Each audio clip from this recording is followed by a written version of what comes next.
दापोडीतून मोठ्या उत्साहात संत तुकाराम महाराजांची पालखी मार्गस्थ झाली आहे। पालखीत महिलांचा मोठ्या प्रमाणामध्ये सहभाग आहे। त्यापैकी काही महिलांशी आमचे प्रतिनिधी सुजित काळंगे यांनी संवाद साधलाय। पाहूयात।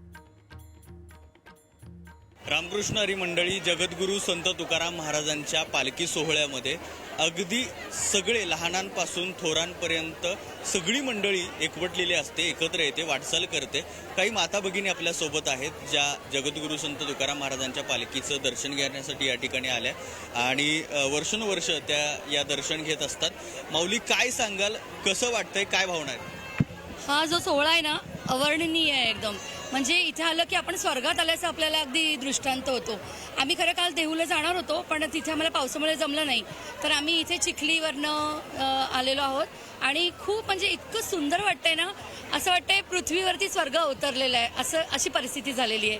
आम्ही खूप वर्षापासून वारीला येतो, म्हणजे अगदी लहानपणापासून आम्ही इथे विठ्ठल मंदिरात पण येतो आणि वारीबरोबर पण चालतोय। खूप छान वाटतंय, पूर्ण असं भक्तिमय वातावरण। आम्ही खूप ह्याच्यामध्ये भक्ती रसामध्ये आम्ही एकदम न्हाऊन निघालोय।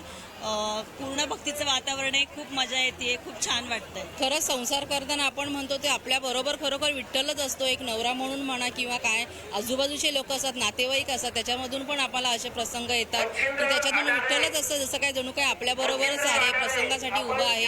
त्यामुळे खूपच छान वाटतं। आणि हा सेवेचा मार्ग, सेवेचे ठाई आम्ही तत्पर ज्या पद्धतीने म्हटलं जातं त्या पद्धतीने या तत्पर असतात। कॅमेरामॅन सुरेश सावंतसह सुजित काळंगे, पुढारी न्यूज, पुणे।